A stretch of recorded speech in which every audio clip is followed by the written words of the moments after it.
सच के साथ सबसे आगे।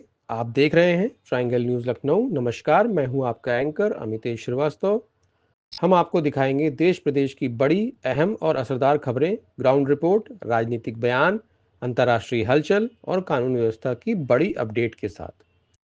महाराजगंज में भीषण सड़क हादसा, एक दरोगा की मौत। उत्तर प्रदेश के महाराजगंज में देर रात दर्दनाक हादसा हो गया। शाम देउरवा थाना क्षेत्र के कतरारी चौकी के पास दबिश से लौट रही गोरखपुर पुलिस की स्कॉर्पियो पेड़ से टकरा गई। हादसे में रामगढ़ ताल थाने में तैनात दरोगा संतोष कुमार की इलाज के दौरान मौत हो गई। एसआई रमेश चंद, महिला दरोगा गीता, चालक समेत अन्य पुलिसकर्मी घायल हुए। घायलों को बीआरडी मेडिकल कॉलेज में भर्ती कराया गया। स्कॉर्पियो का अगला हिस्सा पूरी तरह क्षतिग्रस्त हो गया। सूचना मिलते ही आलाधिकारी मौके और अस्पताल पहुंचे।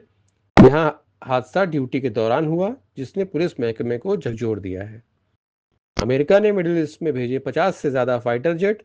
अमेरिका ने मध्य पूर्व में 50 से अधिक फाइटर जेट तैनात किए हैं। ईरान के साथ बढ़ते तनाव के बीच यह बड़ा सैन्य कदम माना जा रहा है। ईरान के सर्वोच्च नेता अली खमनेनी ने हाल ही में अमेरिका को चेतावनी दी थी। वहीं पूर्व अमेरिकी राष्ट्रपति डोनाल्ड ट्रंप के बयान भी चर्चा में हैं।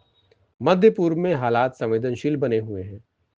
पाकिस्तान को दोहरा झटका। सिंधु जल समझौते को निलंबित करने के बाद भारत अब रावी नदी के अतिरिक्त जल को भी रोकने की योजना बना रहा है। अगर ऐसा होता है तो पाकिस्तान पर जल दबाव और बढ़ सकता है। जल संसाधन मंत्रालय स्तर पर तकनीकी आकलन जारी है। यह कदम रणनीतिक और कूटनीतिक दोनों नजरिए से अहम माना जा रहा है। राजपाल यादव को अंतरिम जमानत। बॉलीवुड अभिनेता राजपाल यादव को चेक बाउंस मामले में दिल्ली हाई कोर्ट से अंतरिम जमानत मिली है। बिजनेसमैन माधव गोपाल अग्रवाल ने आरोप लगाया है कि 2010 में फिल्म अता पता और लापता के लिए दिए गए 5 करोड़ रुपए वापस नहीं मिले।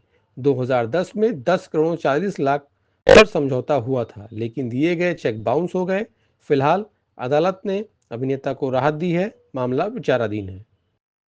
भारत को एआई महाशक्ति बनाने का लक्ष्य। प्रधानमंत्री नरेंद्र मोदी ने कहा है कि भारत को दुनिया का शीर्ष 3 एआई महाशक्तियों में शामिल करना लक्ष्य है।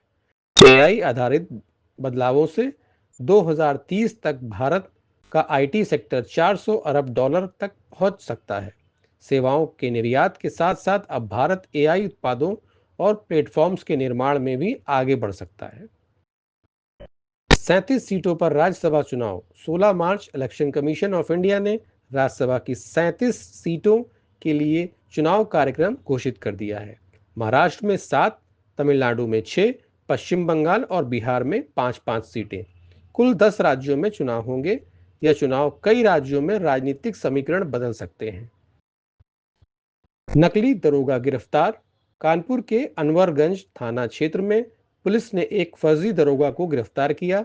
उन्नाव निवासी संजय सिंह पुलिस की वर्दी पहनकर शहर में रौब झाड़ता था। उसके पास से वर्दी, लाइटर वाली पिस्टल और एक कार बरामद हुई।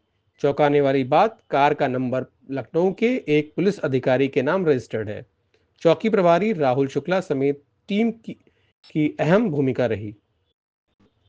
अखिलेश यादव का बड़ा हमला। सपा प्रमुख अखिलेश यादव ने लखनऊ में प्रेस वार्ता में भाजपा सरकार पर तीखा हमला बोला। उन्होंने कहा, सरकार विरोध सहन नहीं कर सकती। पानी की टंकियां भ्रष्टाचार के कारण टूट रही हैं। गरीबों और पिछड़ों पर अन्याय हो रहा है। लोकतंत्र खतरे में है। राजनीतिक बयानबाजी से प्रदेश का सियासी तापमान बढ़ा हुआ है।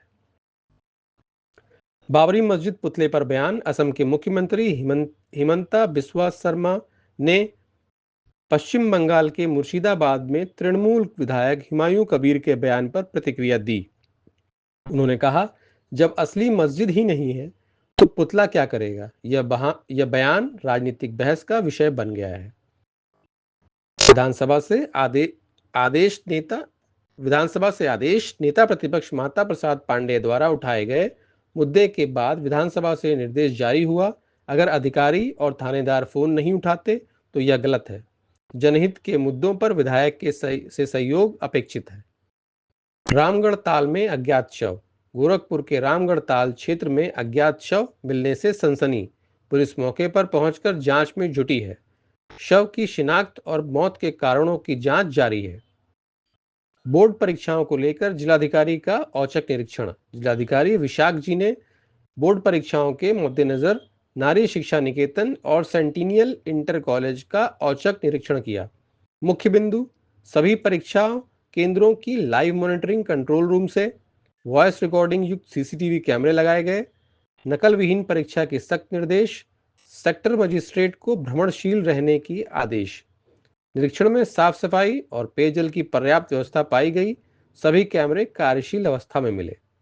तो ये थी आज की बड़ी और अहम खबरें। स्थानीय से अंतर्राष्ट्रीय तक हर अपडेट आपके लिए। आप देख रहे थे ट्रायंगल न्यूज लखनऊ, सच के साथ सबसे आगे। मैं हूं आपका एंकर अमितेश श्रीवास्तव। नमस्कार, जय हिंद।